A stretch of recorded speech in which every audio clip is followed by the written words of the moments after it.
certainly the level of immigration itself has major consequences on the supply of labor.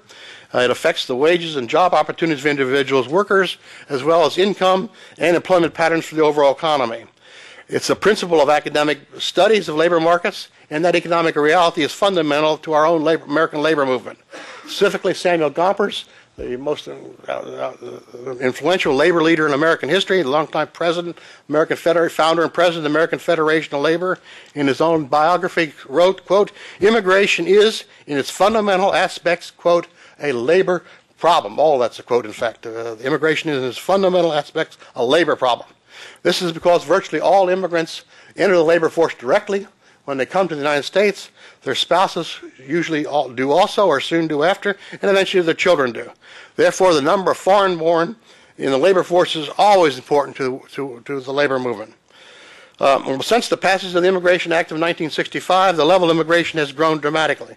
In 1965, the foreign-born population was 8.5 million, and prior to that time, it had been declining since the 1930s. When it was 14.2 million, it had already dropped by 1965 to about 8.5 million. The percentage of the population who were foreign-born in 1965 was the lowest in all of American history, 4.4%. As for the comparable labor force data, the foreign-born labor force in 1970, the closest year for which such data available, was 4.3 million workers, or 5% of the labor force, which was also the lowest percentage in American history. In 1965, the foreign-born is a percentage of the labor force. By 2010, the foreign-born labor force is now 23 million, or 15%, almost 16% of the labor force. The immigrant labor force has snowballed since 1965.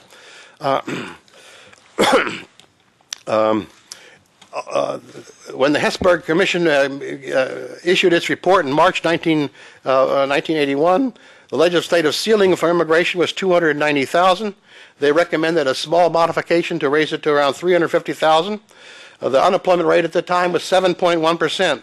Recognizing that immigration affects the labor market, the Hesburgh Commission pragmatically stated that we should follow a very modest approach about the number of legal immigrants we admit to the United States.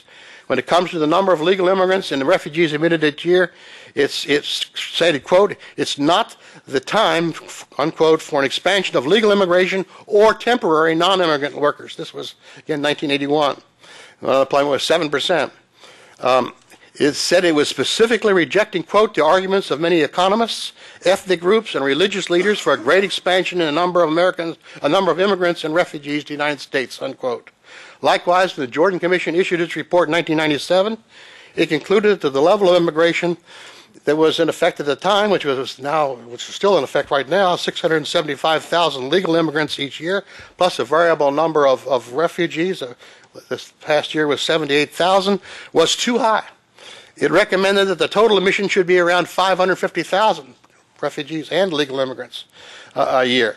And at the time it issued its report, the unemployment rate was 4.1%, when the rate was too high. Congress, of course, did not heed the advice of the Jordan Commission or the Hesburgh Commission, and the economic conditions have greatly deteriorated since that time. What are the other major recommendations here that to be concerned with? First of all, the enforcement of immigration laws is the predicate to reducing the level of immigrant entry into the United States. This is the predicate of which both of those commissions made their reports, and they were very bold about saying it, was that it should be the first priority of all reform efforts should be the elimination, reduction certainly, and elimination if possible, of illegal immigration. Nothing else makes sense about immigration reform if you're going to be tolerant of the mass abuse of the nation's legal immigration system by illegal immigration. Illegal immigration affects the flow into the labor market. As of March 2010, it's estimated that there are 11.2 million illegal immigrants in the United States. That's almost 1/3 of the foreign-born population in the United States today, which is about 38 million person. Almost 1/3, or 30% or so, of the entire foreign-born population is here illegally. Of this aggregate number, 8 million or so are believed in the labor force, or about 5% of the entire labor force is made up of illegal immigrants. It's estimated that about 300,000 to 500,000 illegal immigrants enter the United States every year. Some of them go back voluntarily, some are forced to be deported, but that's an enormous flow. The preponderance of the illegal immigrants into the labor force are believed to be unskilled. They tend to work in what economists call the secondary labor market. Here they join the sizable number of unskilled workers in the United States who are citizens who work in that same sector. And they compete for the low-paid, high-turnover, minimally protected jobs. A disproportionate number of minorities, women, and youth are in this sector. It is they who bear the bulk of the burden of our nation's indifference to the problems of illegal immigration. They're the ones who bear primarily the direct economic costs of the illegal immigration. Depressed wages, increased unemployment, reduced incomes, and expanded poverty. Although there's no official measure of the unemployment rate of illegal immigrants, it is the case that the illegal that they are heavily concentrated in the low-skilled adult labor market, which has the highest unemployment rate in the American labor force. The unemployment rate in July of 2011 for adult workers without a high school diploma was 14%. It was a staggering 26% for African American adults, and almost 12% for Hispanics. It is estimated that in the census that about 57% of adult illegal immigrants in the labor force have less than a high school diploma. So it's the illegal immigrants who are most heavily concentrated against the low-skilled workers in the United States who bear most of the direct burden of illegal immigration, something that liberals and progressives should be always concerned with. Who does benefit from this system that we do have and who doesn't by our public policies.